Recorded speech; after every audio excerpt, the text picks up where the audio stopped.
नमस्कार, बहुत स्वागत है आपका। अक्षय तृतीया इस बार 22 अप्रैल को मनाई जाएगी। हर साल अक्षय तृतीया का पर्व बैसाख के महीने के शुक्ल पक्ष की तृतीया तिथि को मनाया जाता है और मान्यता है कि अक्षय तृतीया के दिन अगर सोना चांदी खरीदा जाए तो उसका फल अक्षय हो जाता है या फिर वो अक्षय हो जाता है। कहने का तात्पर्य बरकत देता है। इस दिन माँ लक्ष्मी, भगवान श्री हरि विष्णु की आराधना करने से सुख समृद्धि की प्राप्ति होती है। हालांकि अक्षय तृतीया को बहुत जगह अखा तीज या अक्षय तीज भी कहा जाता है। हिंदू धर्म में मांगलिक कार्य करना, सोना चांदी खरीदना या फिर नए काम की शुरुआत करने के लिए अक्षय तृतीया सर्वश्रेष्ठ मानी जाती है। 22 अप्रैल को देवगुरु बृहस्पति मेष राशि में आ रहे हैं। यहाँ पर सूर्य के साथ युति करेंगे और चलिए जानते हैं विस्तार से तमाम राशियों पर प्रभाव। मेष वालों, देवगुरु बृहस्पति आपके 9वें 12वें भाव के स्वामी हैं और देवगुरु लग्न में आ रहे हैं, तो सबसे महत्वपूर्ण है क्योंकि मेष राशि में बृहस्पति मित्र राशि है और बृहस्पति का गोचर बहुत महत्वपूर्ण रहेगा क्योंकि आपके द्वादश भाव के स्वामी हैं और भाग्य स्थान के स्वामी होकर लग्न में आ रहे हैं, तो अनेक तरह के शुभ परिणाम होंगे। और इस समय राहु भी एक साथ होगा तो गुरु चांडाल का प्रभाव भी रहेगा। खासकर मई से लेकर अगस्त के समय जो है थोड़ा सा अपने स्वास्थ्य का ध्यान रखिएगा क्योंकि गुरु चांडाल दोष से थोड़ा सा यहाँ पर ध्यान रखना है। हालांकि आपका मनोबल थोड़ा कमेगा, लेकिन पॉजिटिव ये होगा कि आपके लिए देवगुरु का लग्न में आना, संतान संबंधित सुखद समाचार मिलेंगे, शिक्षा में सफलता मिलेगी, प्रेम संबंध बढ़िया रहेगा, विवाह के योग बनेंगे, दाम्पत्य जीवन खूबसूरत रहेगा, भाग्य का साथ मिलेगा।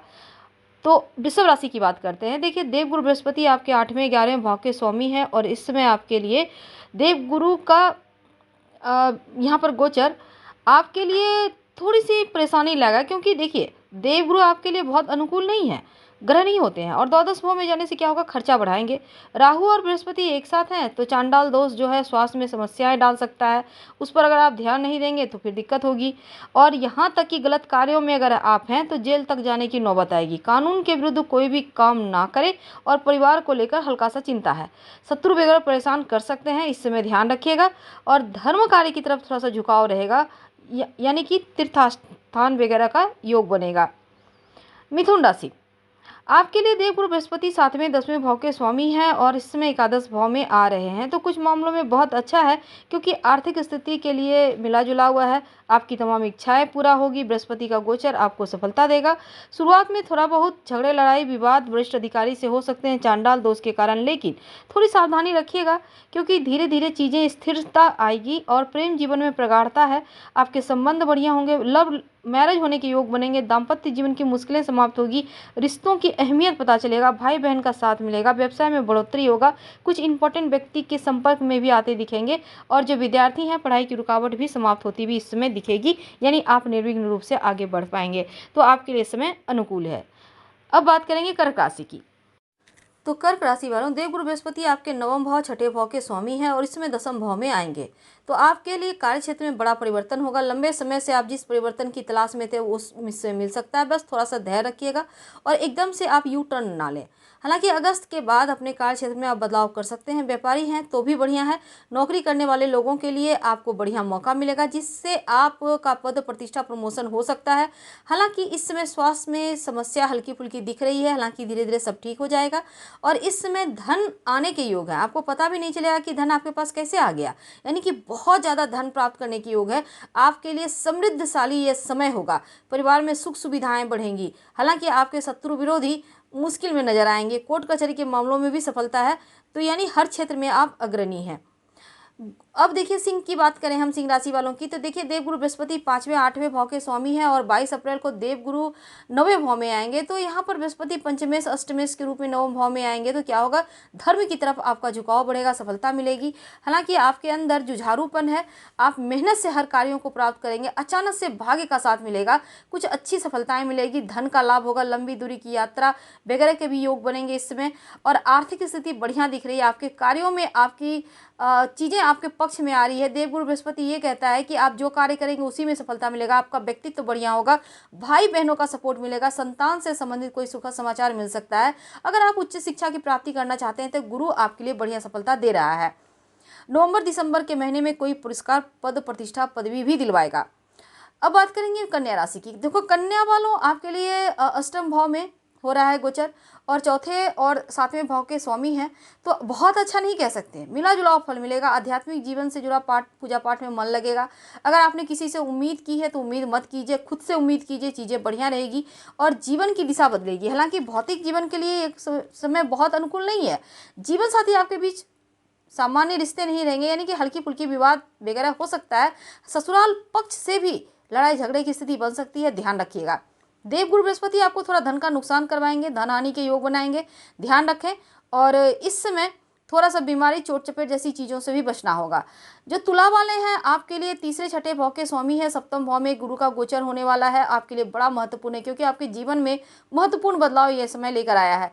यदि आप किसी व्यापार से जुड़े हैं तो व्यापार का विस्तार होगा।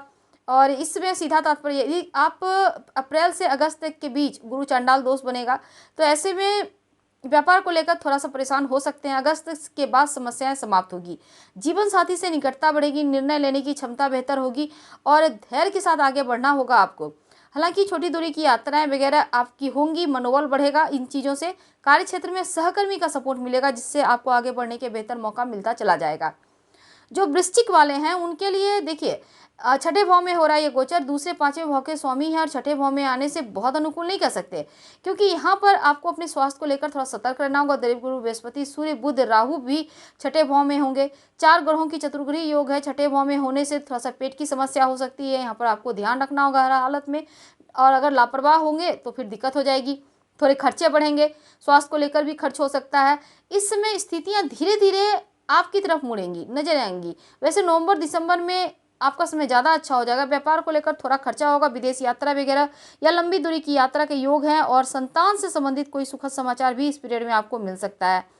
तो अब हम बात करते हैं धनु राशि की। धनु वालों देखिए, आपके लिए गुरु पंचम भाव में आ रहे हैं और धनु राशि के स्वामी भी है। पंचम भाव में देवगुरु बृहस्पति के आने से मिला जुला फल मिलेगा।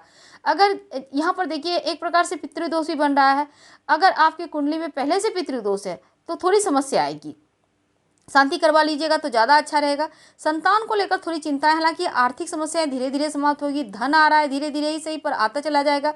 प्रेम जीवन के लिए इस समय ठीक है, क्योंकि थोड़े बहुत झगड़े या बिखराव जैसी स्थिति है। जो विद्यार्थी हैं, पढ़ाई लिखाई पर फोकस आपका नहीं हो पाएगा, छोटी मोटी मुश्किलें हो सकती है। और देखिए, भाग्य का हालांकि सपोर्ट मिलेगा, मनोबल धीरे धीरे ऊंचा होगा। और इसमें अगर आप कुल देवी देवता की पूजा करें तो बढ़िया रहेगा। लेकिन दूसरी तरफ देखिए, यहाँ पर शुरुआत में नौकरी में बदलाव की भी संभावना है, इसका आपको ध्यान रखना है। हालांकि बहुत सारी समस्या धीरे धीरे आपकी समाप्त हो जाएगी, ज़्यादा टेंशन नहीं लेना है। ओम ब्रीं बृहस्पति नमः, इस मंत्र का जप रोज नहाने के बाद कम से कम 5 बार 11 बार कर लीजिएगा। मकर राशि, देवगुरु आपके तीसरे 12वें भाव के स्वामी है और इस समय आपकी राशि से चतुर्थ भाव में आएंगे। बृहस्पति का चतुर्थ भाव में जाना बहुत अच्छा नहीं है। सूर्य राहु गुरु का ये जो गठबंधन है, त्रिग्रही योग, थोड़ा सी परेशानी देगा, जैसे कि छाती में अकड़न, छाती में दर्द, किसी हल्की फुल्की समस्या हो सकती है। आपको अपना ध्यान रखना होगा। अगर पहले से बीमार है तो सतर्क रहिएगा। स्वास्थ्य को नज़रअंदाज नहीं करना है और अपनों के साथ हालांकि बेहतर वक्त गुजरेगा। करियर पर फोकस बनाए रखें। नौकरी करते हैं तो आपकी प्रतिभा दिखाने का आपको मौका मिलेगा। और इस समय देखिए, अक्टूबर के बाद आपकी लाइफ में सुख शांति लौट आएगी। परिवार में कुछ अच्छे कार्य होंगे, किसी बड़ी संपत्ति प्राप्ति के भी योग बनेंगे। तो कहने का तात्पर्य आपके लिए उत्तम है। कुंभ राशि, बृहस्पति दूसरे 11वें भाव के स्वामी हैं और इसमें तीसरे भाव में आएंगे तो मिला जुला हुआ रहेगा, क्योंकि यहाँ पर राहु, सूर्य, बुध भी तीसरे भाव में बृहस्पति के साथ हैं। तो क्या होगा, आपका ध्यान दोस्तों के साथ रहेगा, मौज मस्ती में ज़्यादा समय बिताएंगे। यानी कि स्वास्थ्य पर ध्यान देना है, ये नहीं कि इधर उधर का खाना खा के स्वास्थ्य खराब कर लिए। आपको अपने आलस्यपन को भी दूर करना होगा, नहीं तो परेशानी में पड़ेंगे। आपको महत्वपूर्ण कार्य आपके अटक न जाए। भाई बहन को शारीरिक थोड़ी सी समस्याएं यहाँ पर हो सकती है। बेवजह की यात्रा वगैरह थोड़ा कम कीजिए, कम से कम अक्टूबर तक यात्रा बेवजह का करने से बचिएगा। धन खर्च भी होगा, शारीरिक परेशानी भी बढ़ेगी, इसलिए आपको ध्यान रखना है। अगर आप इस पीरियड में जॉइंट पेन की समस्या पर ध्यान दें तो ज़्यादा अच्छा है। और साथ ही दाम्पत्य जीवन हालांकि बढ़िया रहेगा। भाग्य का प्रबल प्रयास, जो भी भाग्य को प्रबल बनाने के लिए आप प्रयास करेंगे उसका लाभ होगा। आर्थिक स्थिति बढ़िया होगी और जो व्यापारी हैं सफलता प्राप्ति के योग बनेंगे आपके लिए। मीन वालों देखिए, आपके लिए देवगुरु दसम भाव के स्वामी भी हैं। बृहस्पति के गोचर आपकी राशि के दूसरे भाव में है, तो खान पान पर ध्यान रखना है। असंतुलित भोजन आपके लिए ठीक नहीं रहेगा, वाणी पर ध्यान दें और नहीं तो बहुत सारी समस्याएं आएंगी। हालांकि परिवार में धन संबंधित लेकर छोटी मोटी विवाद हो सकती है। नवंबर दिसंबर के महीने आपके लिए बहुत अच्छे रहेंगे, यानी अक्षय तृतीया से आपकी लाइफ बदल रही है और धन की बचत आप करेंगे। हालांकि शत्रु को लेकर थोड़ी चिंतित है, वो परेशान करने का कोई मौका नहीं छोड़ेंगे। ससुराल पक्ष से संबंध बेहतर बनाए रखें तो लाभ होगा, नहीं तो समस्या बढ़ जाएगी। कार्य क्षेत्र को लेकर ज़्यादा मेहनत करना होगा, इधर-उधर की बातें ना करके आप जो भी काम करना है उस पर आप फोकस बनाए रखें। और आर्थिक रूप से हालाँकि सुदृढ़ बनाएगा, आपके राशि के स्वामी है गुरु। परिवार में किसी नए मेहमान के आगमन का भी योग है और विवाह भी संपन्न हो सकता है, घर में खुशियाँ आएँगी। तो ये अक्षय तृतीया बहुत सारे बदलाव ला रहा है। हम आपसे विदा ले रहे हैं। प्लीज़ लाइक कर सब्सक्राइब करें। धन्यवाद।